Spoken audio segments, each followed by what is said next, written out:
Assalamualaikum warahmatullahi ta'ala wabarakatuh. Puji syukur kehadirat Allah subhanahu wa ta'ala. Alhamdulillah pada kesempatan kali ini kita dapat melaksanakan perkuliahan yang insya Allah secara lancar. Yang terhormat Ibu Ayu selaku dosen dari mata kuliah Enterprise Research Planning. Saya Elita Dwi Septiani merupakan anggota dari kelompok 6 yang terdiri dari Yayang Suryana, Dewi Minaryanto, saya sendiri Elita Dwi Septiani, Rantan Sari Putri, dan juga Agus Setiaji. Kami di sini akan mempresentasikan hasil dari proyek kami yang berjudul Implementasi Software Udu Modul Procurement, yang di dalamnya terdapat modul purchase, inventory sampai dengan accounting. Baik, untuk pembahasan di sini ada latar belakang, kemudian permasalahan, ada tujuan, juga software yang digunakan, kemudian use case dan activity diagram. Ada tampilan UDU berikut dengan screenshot juga penjelasannya, lalu ada kesimpulan dan saran. Untuk pembahasan pertama di sini ada latar belakang. Pada zaman ini salah satu tantangan bagi sebuah perusahaan adalah dengan adanya pemisahan data dari masing-masing departemen, sehingga menyebabkan pekerjaan menjadi lambat, kurang efisien, kurang optimal, dan juga kurang akurat. Data entry juga menjadi berulang dan berpotensi human error. Dengan adanya sistem ERP yang dianggap sebagai solusi untuk permasalahan tersebut, yang dimana mampu menyatukan semua proses bisnis di dalam satu database terpusat.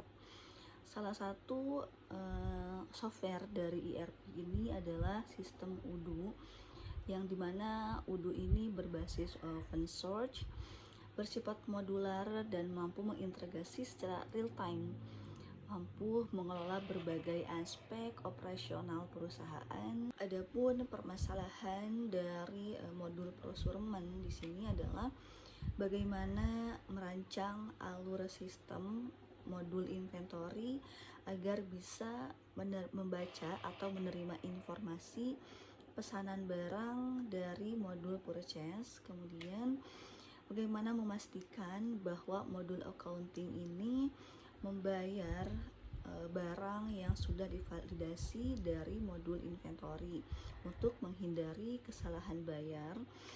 Lalu bagaimana sistem UDU dapat menyajikan alur yang terintegrasi dan juga transparan, mulai dari permintaan pembelian atau RFQ hingga dengan pembayaran. Sekian penjelasan dari saya, selebihnya akan dijelaskan oleh rekan-rekan saya. Terima kasih. Assalamualaikum warahmatullahi wabarakatuh. Perkenalkan, saya Agus Setiaji. Saya akan mempresentasikan bagian tujuan dan sumber UDU.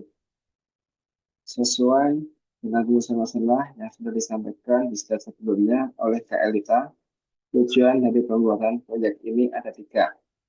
Yang pertama, melakukan perancangan dan simulasi implementasi alur proses bisnis procure to pay dengan menggunakan fungsionalitas standar pada platform UDU. Yang kedua, menganalisis dan membuktikan alur integrasi data antara modul purchase, modul inventory, dan modul accounting, serta mengidentifikasi titik-titik perpindahan tanggung jawab atau handoff antar modul. Yang ketiga, menyusun dokumentasi tutorial yang sistematis dan terstruktur, dilengkapi dengan screenshot sebagai panduan langkah demi langkah dalam menjalankan siklus procure to pay.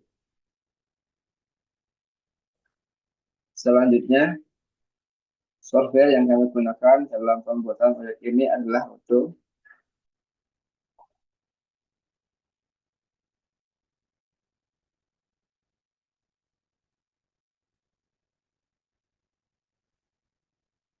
Software manajemen bisnis ERP yang bersifat open source dan komprehensif.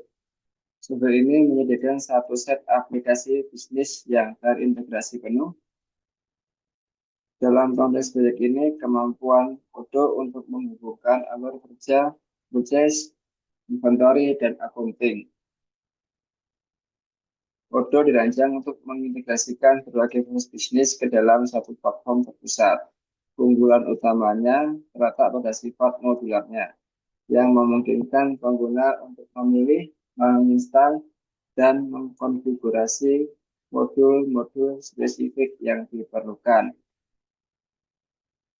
seperti modul purchase, inventory, accounting, yang menjadi fokus dalam proyek ini. Dalam pembuatan proyek ini, kami menggunakan software ERP Odoo versi 19.0 Community Edition. Modul yang digunakan yaitu modul purchase, digunakan untuk mengelola seluruh aktivitas pengadaan, mulai dari permintaan penawaran atau RFQ ke vendor hingga pembuatan proses order atau PO. Yang kedua, modul inventory bertanggung jawab untuk mengelola stok barang. Dalam alur ini, perannya adalah menerima barang fisik yang datang dari vendor dan memvalidasi kuantitasnya di sistem. Yang ketiga, modul accounting berfungsi untuk mencatat semua transaksi keuangan, termasuk menerima tagihan dari vendor dan melakukan proses pembayaran. Baik, demikian presentasi dari saya bagian tujuan dan software. Selanjutnya, untuk bagian use case diagram dan activity diagram akan dipresentasikan oleh Kak Dwi. Silakan. Assalamualaikum warahmatullahi wabarakatuh. Pada yang terhormat Ibu dosen, Ibu Rahayu Swastika Engkom. Saya Dwi Minaryanto kali ini akan mempresentasikan bagian use case diagram. Use case diagram ini kami menggunakan 5 aktor. Yang pertama itu dari sekretaris. Jadi ketika sekretaris mengajukan permintaan barang sekaligus menyerahkan dokumen NPB atau nota permintaan barang yang isinya adalah spesifikasi barang yang akan dipesan. Lalu di bagian procurement, bagian pembelian, ketika ada permintaan barang masuk dari sekretaris tadi, tim ini akan membuat dan mengirimkan RFQ atau request for quotation kepada vendor yang sudah ditetapkan, sekaligus menanyakan harga barang tersebut. Ketika harga cocok, tim akan melanjutkan membuat purchase order atau PO yang akan dikirimkan ke vendor via email. Lalu di bagian aktor vendor ini atau supplier akan membalas RFQ yang dibuat sama tim pembelian tadi, membalas dengan quotation atau penawaran harga. Ketika sepakat, vendor akan mengirimkan barang beserta dokumen jalan, lalu mengajukan tukar faktur agar bisa dibayar. Lalu di bagian warehouse atau gudang, setelah menerima barang, kewajiban tim ini adalah mengecek dan memvalidasi barang tersebut rusak atau tidak, sekaligus dokumennya. Kalau di tim sini sudah mengecek dan hasilnya adalah oke, tim akan membuat berita acara penerimaan barang.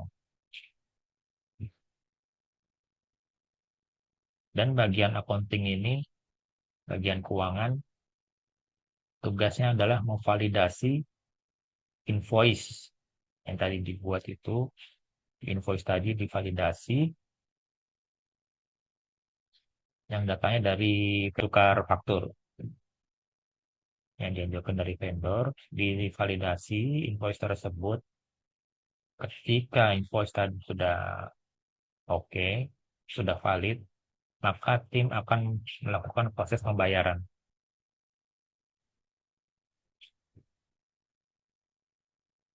Ini adalah bagian use case diagram. Selanjutnya adalah activity diagram. Dimulai dari sekretaris tadi yang mengajukan permintaan barang. Lalu, permintaan barang tadi masuk ke tim purchase. Tim purchase membuat review kepada vendor, dan vendor membuat quotation atau penawaran. Di bagian ini ada kesepakatan atau tidak. Bila tidak sepakat, maka tim bisa membuat penawaran baru kepada vendor. Bila sepakat, maka akan membuat purchase order. Nah, di bagian ketika sepakat tadi, maka vendor akan mengirim barang ke bagian inventory. Di bagian inventory tadi, saat barang sampai, tim akan mengecek barang yang datang, dicek barangnya, dan dicek dokumennya.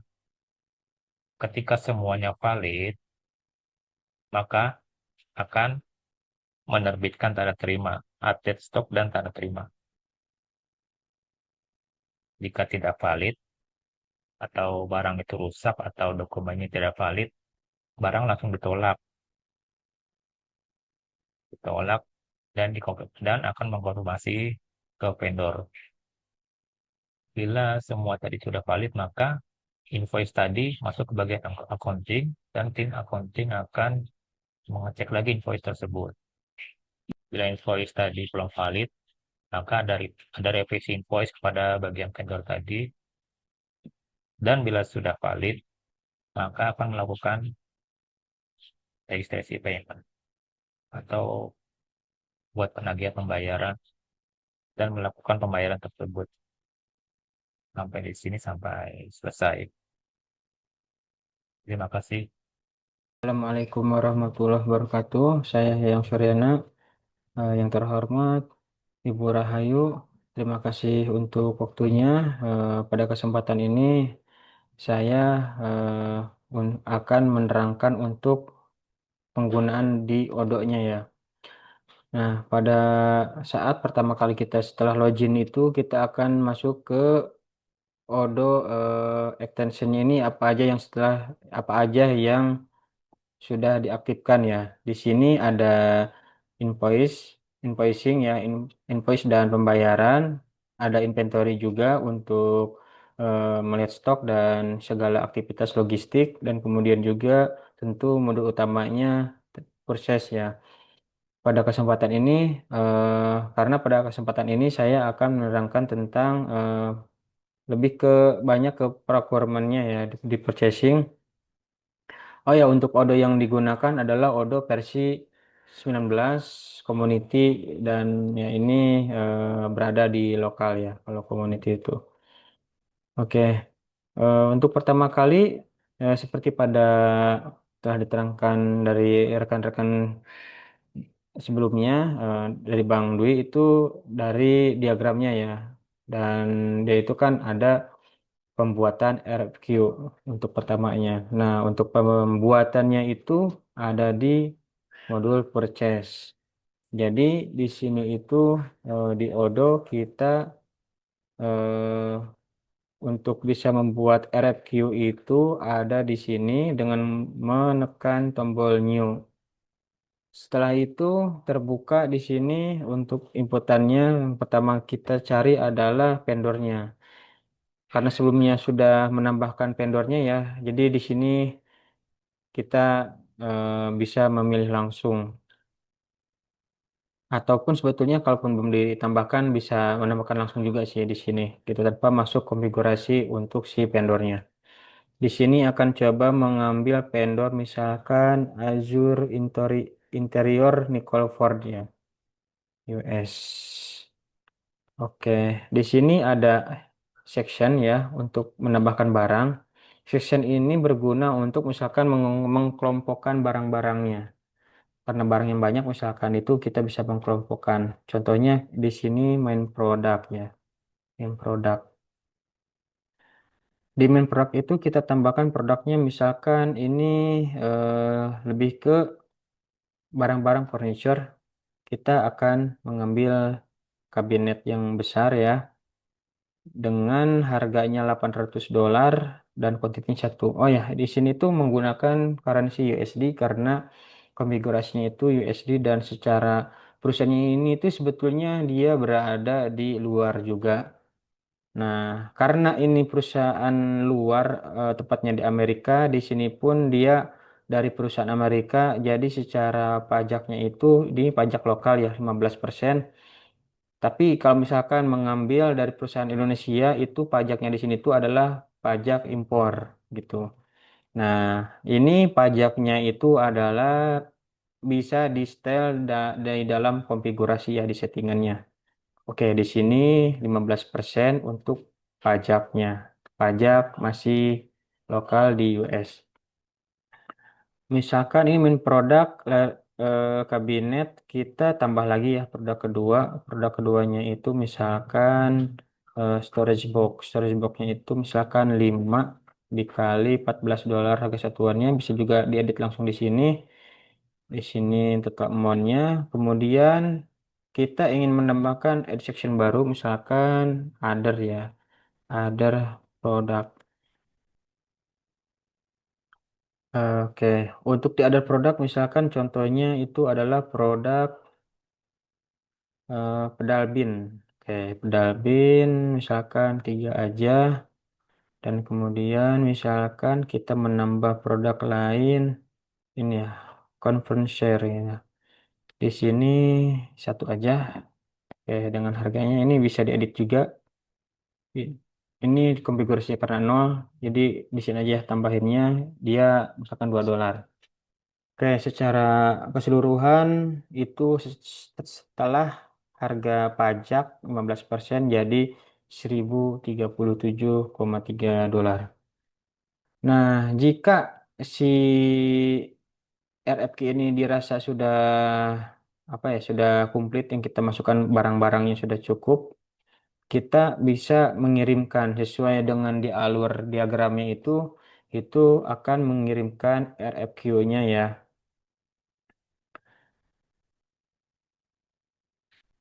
Nah, ini ada proses pembuatan PDF ya. Nah, ini nih PDF-nya. Jadi tadi sempat loading dulu. Mari kita lihat PDF-nya. Oke, ini ya. Kita pindahkan ke misalkan ke mata kuliah ERP tugas di sini ya. Quotation-nya. Kita kirim ya untuk quotation-nya. Oke, nah di sini terlihat untuk quotation-nya itu sudah terkirim ya. Ini activity-nya ya. eh ini sudah ada ke si Nicole Ford ya di Azure Interior. Nah, misalkan kita udah mengirim ya quotation itu eh, eh, request for quotation itu ya. Kita nge-request quotation-nya. Nah, misalkan si vendor itu dia ngebuat quotation ya dan kita itu misalkan sesuai di diagram ya. Misalkan setelah quotation yang dibuat vendor itu udah sesuai penawaran kita ya. Ya, kita bisa confirm confirm order ini gitu ya. Confirm. Oke. At- Nah, setelah kita confirm order itu kita akan ada apa ya? Penerimaan ya. Makanya ini receipt ya. Nah, tapi sebelum itu kan sebetulnya ada departemen lain ya, inventory atau warehouse gitu ya. Nah, di sini ada eh, apa namanya pengiriman barang itu, karena kita pun sudah eh, confirm ya. Nah, sebetulnya itu ya kita ada step namanya kirim PO ya. Ya mungkin ini dari proses sebelumnya apa ya? Ada kirim PO. Jadi setelah kita nge-confirm dengan apa ya quotation-nya itu, jadi alur itu kan kita membuat RFQ. RFQ itu dikirim ke vendor. Vendor itu misalkan setuju dengan RFQ-nya itu sesuai dengan penawaran, oke, itu kita akan membuat PO ke si vendor. Jadi PO itu terbit setelah deal dengan pricing-nya gitu. Nah, kita akan mengirimkan PO-nya. Oke, bisa dilihat juga PO-nya di sini ya. Jadi kita coba lihat PO-nya, kita pindah ke dalam, itu sudah ada ya di sini ya, ke sini ya PO-nya itu. Oke, kita lihat PO-nya. PO-nya itu sesuai yang diinputkan tadi ya. Ada 4 barang dengan totalnya itu 1037,3 dolar. Oke, setelah itu kita kirim PO-nya itu. Nah, oke. Setelah PO dikirim, ya aktivitinya di sini ada juga ya. Jadi ini dikirim ke si Nicole Pod lagi untuk PO-nya. Tunggu untuk datangnya barang ya, pengiriman barang. Itu kan sebetulnya pengiriman barang itu ada di inventory ya atau warehouse. Nah, secara dari status itu dia akan di sini ya, tuh receipt-nya ada 6. Ini P22 dia sudah ready. Azure Interior Nicole Ford ya. Oke. Nah, di sini dia dia itu misalkan barangnya sudah datang ya. Dan dari si tim warehouse itu dia melihat apa aja item-itemnya misalkan itu udah sesuai ya dengan apa yang di PO gitu. Nah, dia bisa ngevalidate ya, kalau itu sesuai gitu. Atau bisa misalkan diretur gitu, diretur jika tidak sesuai. Oke, ini penerimaan ya. Jadi di sini ada dari siapa dan ini kemana gitu ya. Ini ke penerimaan ya. Ada penerimaan, ada juga ada pengiriman ya. Ini kita penerimaan karena kita yang memesan gitu ya. Oke, secara kita sudah melihat item-itemnya, kita coba validate ya untuk ininya, itemnya. Nah, ketika sudah divalidate, kita bisa juga ngeprint ya untuk eh, si itemnya ini sebagai bukti kita simpan. Oke, sudah disimpan untuk buktinya, deliver slipnya. Di sini juga udah dan juga eh, kita lihat ada billnya ya, bill buat ngupload ini dokumennya dan di sini kita eh, sebagai situsnya untuk penerimaan ya. Enggak, ini billing. Oke. Ini kalau seperti ini belum dikonfirm dia akan statusnya draft. Nah, supaya sampai ke pos itu kita harus confirm dulu. Oke. Sudah confirm di sini dengan apa? eh, Billingnya itu diposting, setelah diposting itu kita bisa print atau bisa di reset ke draft lagi jika mau ada perubahan. Namun jika dirasa sudah cukup, kita bisa langsung pembayaran ya. Nah, di banknya itu di sini eh, kita pakai ya, harusnya banknya udah ada di sini tuh. Oh ya, banknya pakai bank sah nama bank. Oke, Ini manual payment ya, pembayarannya itu. Nah, untuk akun numbernya, misalkan di sini karena belum ada ya, bisa dibuat manual. Akun numbernya itu misalnya 123456689 Untuk si Azure Interior, kan dia banknya, nah ini yang udah ditambahin itu ada bank BCA ya, itu ada konfigurasinya sih. Nah, di sini kita sebagai Sin Money Trust tadi ya, ini udah milik perusahaan, bisa kita buat trust gitu ya. Misalkan un- dan di sini bisa menambahkan note ya untuk pembayaran tadi itu, Pak, tadi itu kita ada PO, dia PO-nya P022 ya. Ya, ini note-nya bebas ya. Di sini kita menambahkan nomor PO ya. Kita save. Nah, terus setelah itu kita akan membuat pembayaran ya.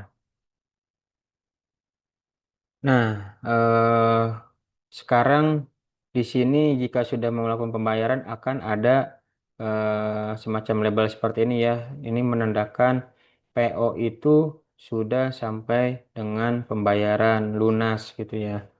Oke, mungkin sekian untuk tutorial Odo-nya. Terima kasih. Wassalamualaikum warahmatullahi wabarakatuh. Assalamualaikum warahmatullahi wabarakatuh. Nama saya Rantan Sari Putri Wahyuni Tias, NIM saya 19251323. Di sini saya akan menjelaskan tentang kesimpulan dan saran dari presentasi ini. Kesimpulannya pertama yaitu sistem Odo terbukti mampu menangani alur proses bisnis procure to pay secara terintegrasi penuh.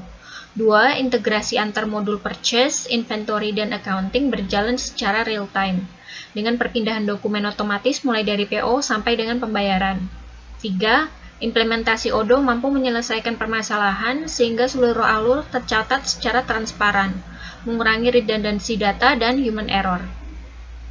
Sarannya pertama yaitu proyek ini dapat dikembangkan seperti menambahkan proses return barang ke vendor atau purchase return atau penanganan partial shipment atau penerimaan barang sebagian dan berdampak ketagihan. 2. Penerapan approval workflow. Untuk kontrol internal yang lebih baik, disarankan untuk mengaktifkan alur approval berlapis pada purchase order, sehingga PO dengan nilai tertentu harus disetujui oleh manajer sebelum dapat dikonfirmasi. 3. Dapat dilakukan analisis terhadap laporan laba rugi atau neraca, untuk melihat dampak langsung dari aktivitas pembelian dan pembayaran utang dagang terhadap kesehatan finansial perusahaan. Sekian dari saya, terima kasih.